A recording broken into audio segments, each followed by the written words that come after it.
Hey everybody, it's Joe from Greenlight Sound and greenlightsound.com, and today we're here with a video about Steven Slate's Trigger 2 drum triggering plugin and how to use the suppress feature in here to filter out some hits from bleed from other instruments.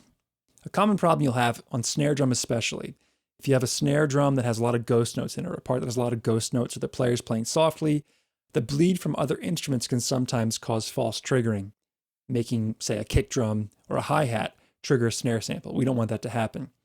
We can mess with this detail knob, which basically is the threshold for what hits or how loud hits are triggered. But the problem is if the bleed is nearly as loud as the ghost notes, you're never going to be able to have the software distinguish between the two, and you're going to get some false hits.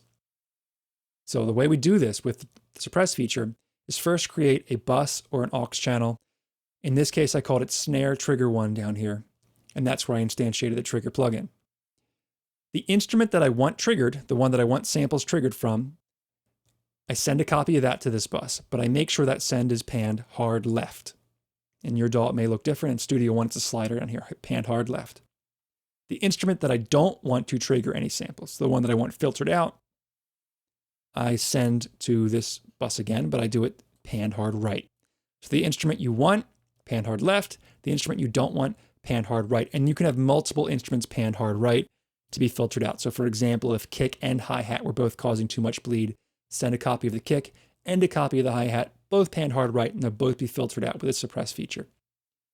So here's the snare drum part by itself, completely dry.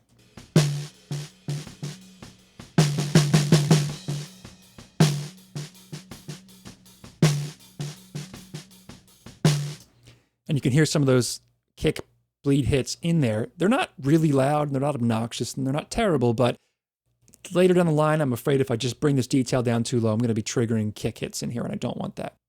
So if I put the mix knob up, say about 70% or so, I'm going to hear my samples. But here's the problem. When I have the detail this low, you're going to hear that the samples are triggered by those kick hits as well.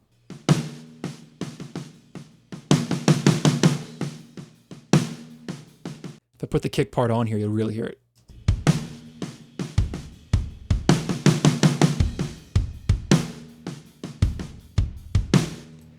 So now what I'm going to do is play with the suppress knob. As I move this up, you're going to see some of these hits that are on this screen right here in red, and that means they're being suppressed. They're not allowed to cause a sample to be triggered. So let's try it.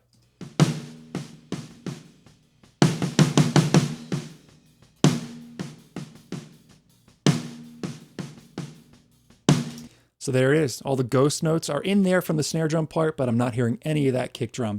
And I can mess with this mix here and have, 50-50 blend. I could have 100% completely replaced snare drum. It doesn't matter. The suppress feature is going to work either way. One thing I do want to point out about the send from the snare drum part, or whatever part you want triggered, is you want to make sure you make that a pre-fader send. In Studio One, it's this little button here.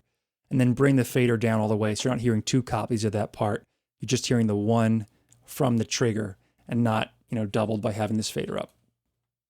So again, just to review, you make a bus channel or an aux channel here with trigger on it. Whatever copy, or whatever instrument rather you want triggered, you want samples triggered from, you pan hard left. Whatever instrument or instruments you want to be suppressed and not hear samples triggered from, you pan hard right. And when you do that, you're able to get really low with these detail values and be able to bring out all the hits from the snare drum or whatever instrument you're triggering without any of the bleed from the other instruments causing any problems. If you have any questions or comments, let me know in the comment section below. Thanks for watching.